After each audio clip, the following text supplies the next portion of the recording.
I just want to do God's will. The kind of revolution that the world needs is a Christian revolution. If you want a miracle, you've got to expect it to happen. You are the recipients of God's grace and God's blessings, and you rejoice in that reality.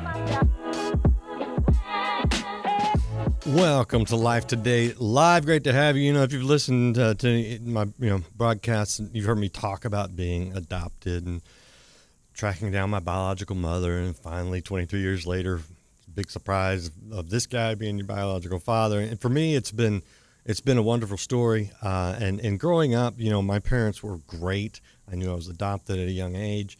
You talked about scripture, how we're all brought into the family of God. We're all adopted by God in a sense.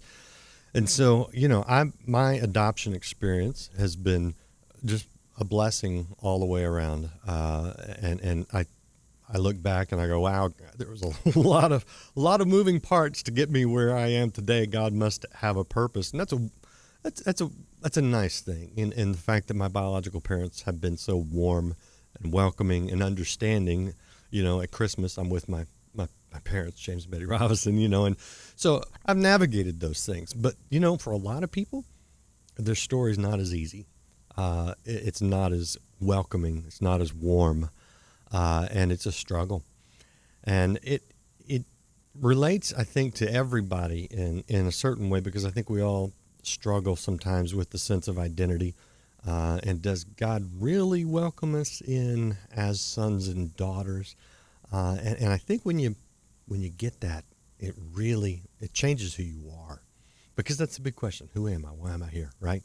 Well, today's guest has, unfortunately, a story that was not the blessing that mine was. So he's had to struggle with a lot of these things directly, and it's really forced him to a deeper place and a deeper relationship with God. In fact, he writes about it in a book that's available now called An Orphan in the House of God. And the author is Craig Daliessio, and he joins us now to tell his story. If you're watching us live, we invite you to be a part of the conversation. Chat is open.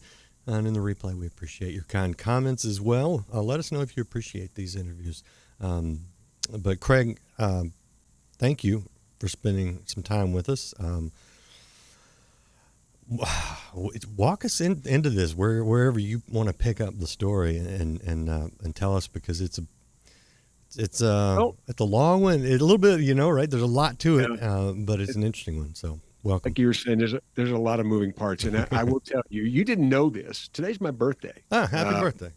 Thank you. And I would tell you that this is the first birthday. I am 60 today. This is the first birthday in my life that I've ever actually enjoyed. I'm not going to make a big deal out of it. It's just me and my daughter, but I typically will vanish from social media and don't answer the phone, and that's how I always took my birthday from early adulthood, really, because it was never celebrated when I was growing up. My brothers and sister were, but mine wasn't. I never could figure out why. My mom told me it was because my birthday was the first week of school. Usually I'm from the Philadelphia area, and we start school a little bit later than they do in the South. And so it's usually the Tuesday after Labor Day. So it's, you know, it's a busy week, whatever. And there was always a reason, but I would be in school watching other moms come in with the little cupcakes for the rest of the class. And it was, and I know this sounds like I'm whining, but I asked about it one time, and my mom just made an excuse about it. And it got to the point where I stopped asking about it. And it just occurred to me that my birthday just doesn't matter, but I couldn't figure it out. A few years ago, I had just begun seeing myself changing. I'd always been a real gregarious, outgoing person, love people. And somewhere in the last 15 years, 20 years, I started really not being that guy anymore. I was joking with my friends about becoming Walt Kowalski from Gran Torino, where I just wanted to yell at people to get off my lawn all the time and stay away from me. And I was becoming a real misanthrope. Like, I just didn't want to be around people anymore, which for me is really, if you'd have taken the previous 40 years of my life, you'd have been like, the last guy we'd think would become a hermit, not wanting to be around people, would have been Craig. And I couldn't figure out why. And there was a lot of anger building up and a lot of just resentment towards anybody. And it was starting to show, and I didn't like it. And I started praying about it. God, what's going on? You got to show me what's happening with me. I don't understand this. And I prayed this for years. And I was doing a Bible study with a coworker. I used to work at Liberty University, and we came across, we were reading our way through a book, and he asked me a question. It was in the book. It's kind of a workbook. And it said, what did God do this week that really took you by surprise? Or what did God reveal to you this week that really took you by surprise? And I sort of blurted it out. Like, I don't know where the words came from, but I said, Nathan, I don't know how to be a child of God because I've never been a child. I had to grow up at age 4. My mom got pregnant. My mom and dad never got married. My mom got pregnant when she was 20. My dad didn't want to marry her. And he was in college. And he was the son of immigrants. He was one of 14 kids, and he wanted to go to college and graduate. And he had dreams, and he didn't want to marry my mom. And she got pregnant, actually on purpose, as far as I can tell, and thinking that he would marry her, and that didn't work. And we came home from the hospital and to live with my grandparents, her mom and dad. And she went right back to being 20 years old. And my grandmother really raised me. So for 4 years, I had this great, loving, doting mother figure. And then my mom married my stepfather, and we moved away. And she told me that was my dad. She didn't tell me about my real father. And she explained the 4 missing years as he sailed on oil tankers. And he actually did when they met. And that I just didn't remember him because he was out to sea a lot. But all of a sudden, I went from being a normal child with a mom figure, my grandmother, but she doted over me, and I could be a child. And to a house where I was not, my mom really didn't want me, and my stepfather didn't want any kids really, and he married my mom because he just wanted to get married. And I was suddenly in the way a lot, and just go outside and stay outside, and not celebrated, and not just not celebrated, but not allowed to be a kid. A child can be outside playing and bring that joy inside with them, and the parents will kind of welcome that. Like, that's, it makes them happy. I know when my daughter was little, I loved it. I had to stop being a kid at the door, and I had to read my parents and see what mood they were in, and could I change that? And my stomach would hurt when my dad would pull up at night in the driveway. When I heard his car pull up, I'd go in my room, just kind of listen and hear what kind of mood he was in before I would come out. And I had to entertain my mom and keep her happy because she battled with depression and things. And I was always telling jokes and whatever. I learned very early on to be self-sufficient. I was working by the time I was 8 years old, cutting grass and doing whatever I could do. And in and of itself, I had no problem with that. I learned a good work ethic. There's nothing wrong with that. But I had to. I learned by about 8 years old, don't ask your mom and dad for anything because they're not going to say yes. And they could say yes. It wasn't that we were poor. It was that everything I asked for seemed like it was going to be their undoing. Like, how dare you? Like, what do you mean you need shoes? Like, and so I just stopped asking because the answer was always no. And it was a very kind of angry no. And I started picking up on something's wrong. I just didn't know what it was. And especially with my stepfather, who I thought was my dad.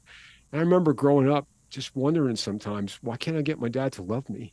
My dad would never come to little league games, or I was a really good baseball player growing up. And I picked up hockey pretty early on, and I ended up playing college hockey. Couldn't get my parents to come and see me. Couldn't get them to participate in anything. I was a straight A student all through school. I was, president of my youth group growing up. And it was sort of like, in fact, I was told at one point to stop talking about my achievements because my younger brother was jealous of me. And that was their sons to get, they had 2 sons and a daughter together in their marriage. And I was a threat to them. Now, I didn't know why I was a threat to them because I didn't know the story. Yeah. I just thought, for some reason, they just don't like me.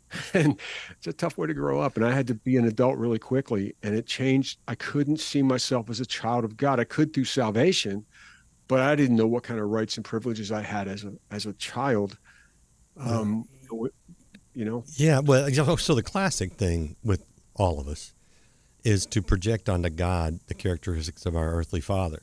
And the man you thought was your father was distant, detached, uncaring. Is that how you view God? And mean and going to kill me. Okay. I joke about that, but I was afraid of my stepbrother. Until I was about 15, I thought at some point he's going to lose his temper too much one day and kill me. And I finally got over that. I finally realized he's only going to hit the wall. He's only going to punch things in, inanimate objects. But it was, yeah, I certainly did that. And if you add on to that, I grew up in a pretty legalistic church where God was just itching to give you one for, Right. you went to a movie, you're going to die in a car accident on the way home. Like, you heard things like that. I got over that part. I was able to separate God as my father from my dad, my stepdad. But I still couldn't figure out how God saw me as a child. That was where the real damage had been done, and it affected everything. And I was reading Oliver Twist, the book. Not the movie is so not like the book. And the scene where Oliver asks for more, he's literally starving to death. I mean, Dickens describes it as a slow, painful starvation. And he goes and he asks for more, and he's actually throttled for that, beaten with the ladle, and thrown out of the orphanage. And when I read that, I was crying, thinking that sums up my Christian life. I can ask, I've just met you, and if you said, I have a dire prayer need, I need you to pray for me, I could have poured my heart out to God, believing God was going to answer that prayer for you. I never asked God for anything from me. I didn't think he cared. I thought it was very much like an orphanage where you get the basics. You get food, 3 meals a day, and that's it, and you're on your own. And I lived that way for most of my Christian life, which is tragic. When did the home situation, the earthly parent situation, start to sort of unravel, that might have shed a little bit of light on your childhood? I was a freshman in college. I came home, and I had gotten an anniversary card from my parents, because their anniversary was December 10th. And I didn't know which anniversary it was. I was 21, so I assumed it was either 22 or 23, right? Because you just assumed I wasn't at the wedding, as they say. But, I just figured it's got to be at least 22, because I was born in September. So I gave it to my mom, and I said, look, I didn't get the specific, happy 22nd, or because I remember which one it is. So I just got you this. And she starts crying. She says, it's our 17th. I'm like, what? And I'm, that's not hard math to do. I'm like, that's 4 years before I was born, or after I was born. And she begins to tell me that Tom's not my dad. That's my stepfather. And that my real dad's name is Robert, and who he is. And he's he was at that point 20 miles away.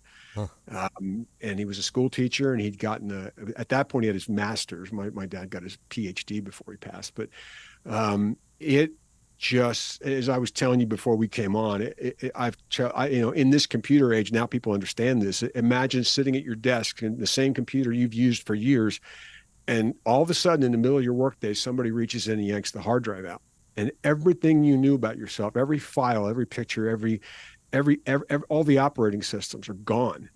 And you don't know what to do. And somebody sticks a different one in there. Maybe you're using a Windows machine, and they try putting a Mac in there. And I know computer people are going to tell me that doesn't work, but you get the idea. I left that room that night. She said, go. I didn't want to believe it. I just couldn't. It was like it was too much.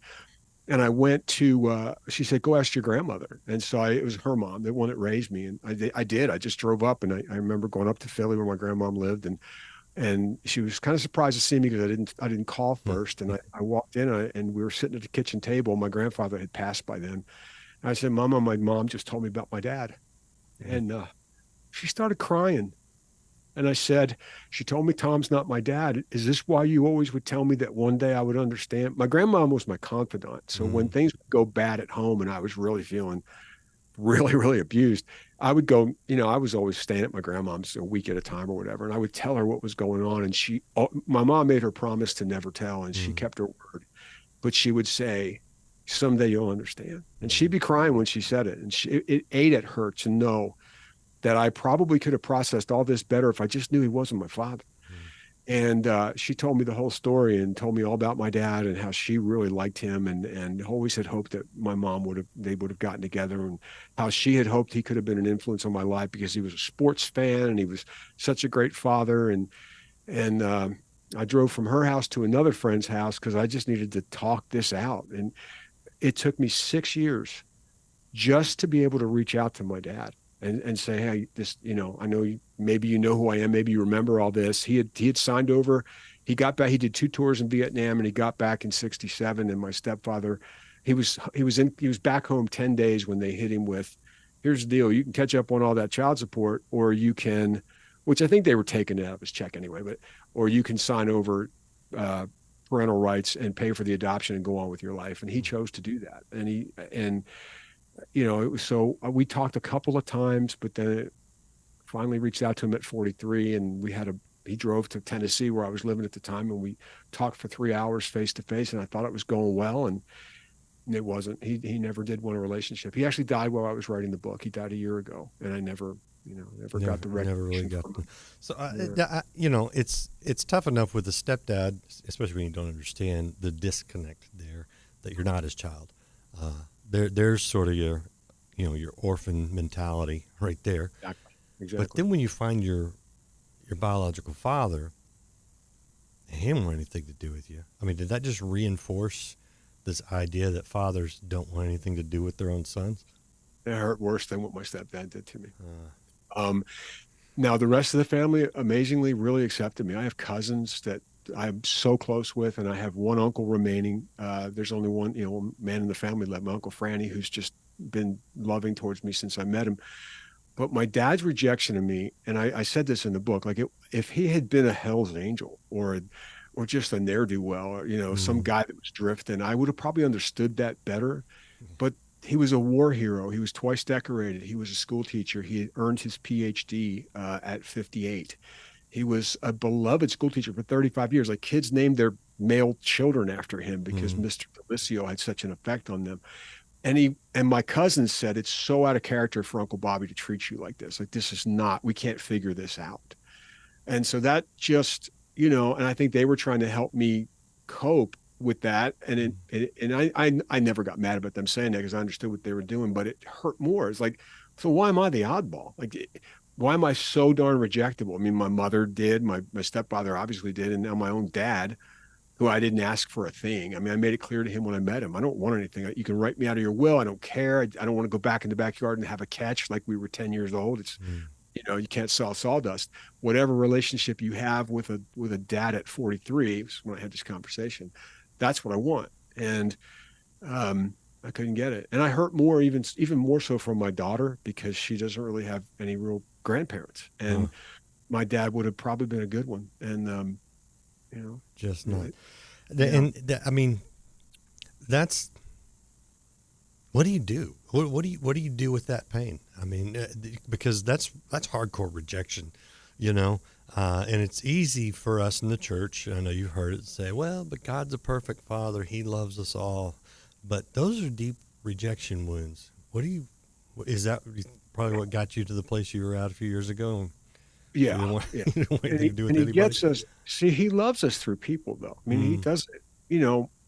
He could do a heart transplant somehow, and he does that with people once in a while. But for the most part, he expresses his love to us through our parents, through people that love us, through, in my case, looking backwards as I wrote the book, men that came into like, I could have been such easy prey for some kind of a predator.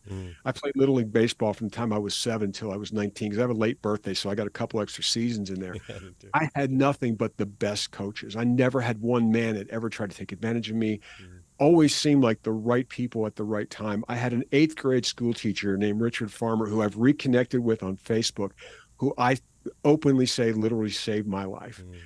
He saw something in me in 8th grade that I was hurting, and I didn't know what it was. And he was willing, at a time when teachers could put their arm around you and not, be threatened with a lawsuit. And he would pull me aside after class and have a chat with me, the kind of chat my dad should have been having. And God was there the whole time expressing his affection for me, but it really did harden my heart. And then I went through a divorce, and I went through, I'm in the mortgage industry. And in 2008, we know what happened to that. I actually lost my home. My ex had remarried, and she married a very abusive guy that my daughter was in jeopardy, and she was 10 years old. And I thought about leaving Nashville to go find some work somewhere, but he was so bad. My ex-wife's then husband, I couldn't. I had to stay. And so I ran out of money, and I couldn't find work, and I lived in my car. I stayed. I chose to be homeless. I stayed in town so my daughter would have me. By the time I came through all that, there were times I would be drifting off to sleep in my car, by that point, I bought this old beat up Yukon that at least I could stretch out in the back of it. And I was parking on a friend of mine's farm. So I was, at least the cops didn't come and rouse me or anything. But sometimes I'd be sitting there thinking, yeah, this is what you deserve. That this is all you should be having. And that was that orphan talking. And I started realizing, when Jesus said, let the little children come to me, and don't disallow them, because this is what the kingdom of heaven is like. And until you become like one, you're never going to understand the kingdom of heaven. And that verse just meant nothing to me. And okay. And when Paul would talk about the spirit of adoption by which we cry, Abba, Father, I'm like, okay, well, I don't really like that term adoption because it didn't work for me very well. Yeah. And I started realizing that's where my problem was. And then when I read Oliver Twist, I'm like, holy Moses, you're an orphan. You have parents, and I did some research and found out that that's a legitimate anomaly in psychology. It's called emotional orphanage. You can have parents and have all the same characteristics and personality traits of an orphan because you were really raised like one.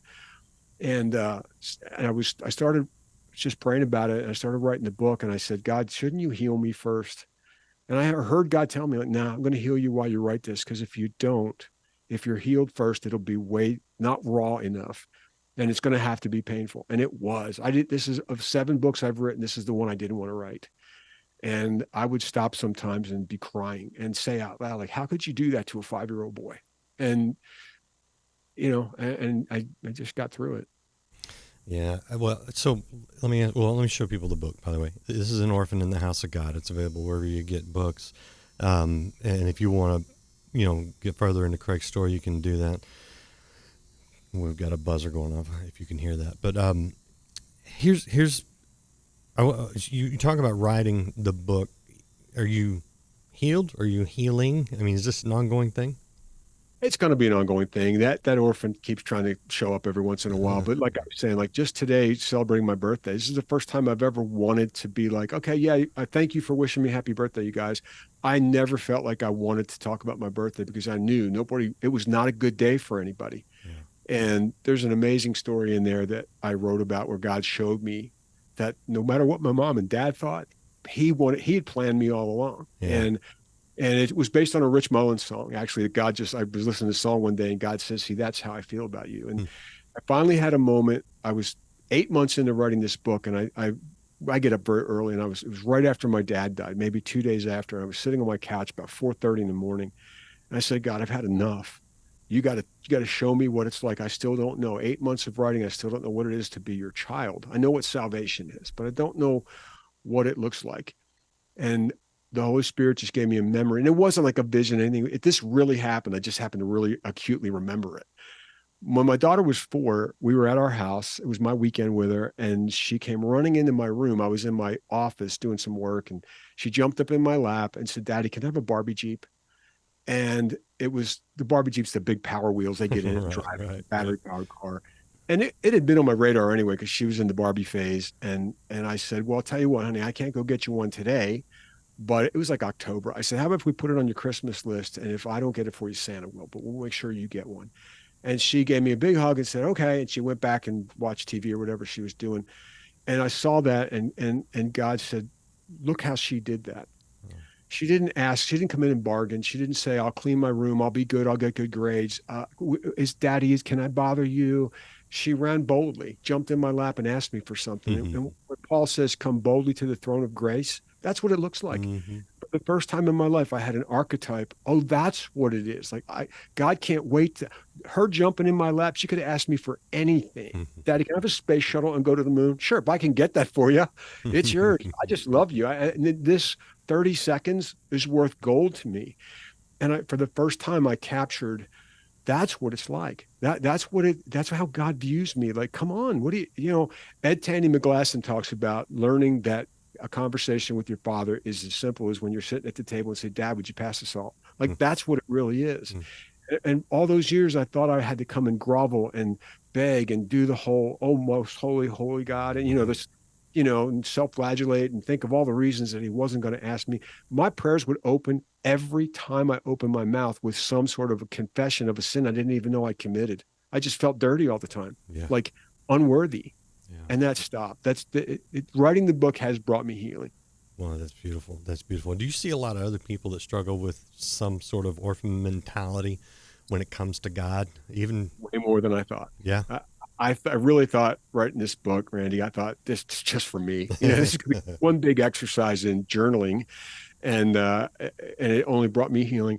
And I was surprised that even friends of mine that had great families, they learned more about the depth of their love, of God's love for us, even though they didn't have any of the things I battled. But yes, I have talked to people that read it that said, I never knew this was what I was battling. I have a dear friend here in Lynchburg, Karen Fortune, who that would take an hour to tell you how we were even brought together as friends. But this book was, if it was written for anybody besides me, it was her. And God, she'd been wandering from God for years. And I got her a copy of my book, and she called me a day later and said, for the first time, I understand why I have done things to myself for so long. Mm-hmm. Yeah, there's a lot of that spirit of orphanage, I think, was sent to battle that spirit of adoption, and Satan will steal that from us every chance he gets. Yeah. Yeah. So what someone's watching this and they're like, oh my goodness, I can relate to this guy, even though I don't have the dysfunctional childhood that he did, the relationship with God. That's the way I feel. What do you say to that person?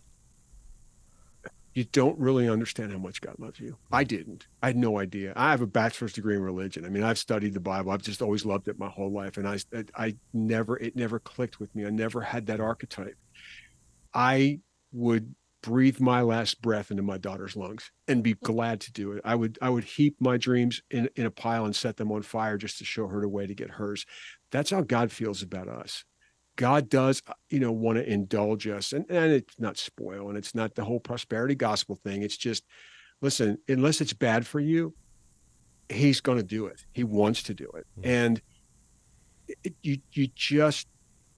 maybe you never had, maybe you had good parents. They just weren't loving. They didn't know how to love, and you had to grow up quickly. Find an idea of a child. Find a child that you think, boy, I wish I had that. Well, you do. And you were very much wanted. If there's anything I learned in all this, it was that although my birth was bad for my mom and bad for my dad, and it ruined both their dreams, and it's not my fault, but God was all the time. He was celebrating. God was pacing that waiting room. That's the picture I like to paint, like a proud dad, and he couldn't wait for me to be born, despite what my earthly parents said. Yeah. Oh, that's beautiful. Dude, keep enjoying that relationship that you've recently discovered, because it just gets better and better. And I think talking about it probably helps a little bit. So I appreciate appreciate you doing that, man. Is there anything you want to add before I let you go? This has been such a blessing to talk to you today. Yeah, you can get the book at Amazon. My website is cdbookstore.com, because my last name's too hard to spell. So, okay.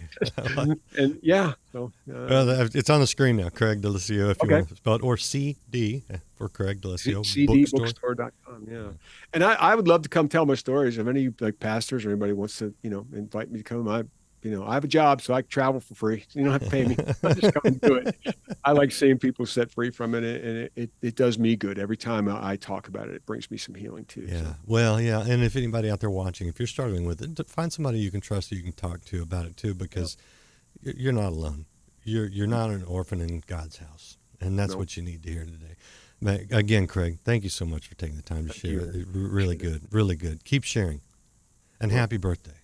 Thank you. Thank you. Mine was last week, and I didn't tell people, not because I'm ashamed of it, because I just don't like the number that just keeps getting bigger and bigger, although that is the goal, so I guess I can't complain. Anyway, appreciate you guys out there watching. If you know someone that needs to hear this, send them, hit the share button. And if you haven't liked, follow, or subscribed, I would invite you to do that now. And if you do find Craig's website, it looks just like this. Appreciate you being here. We'll see you again next time here on Life Today Live. Of grace.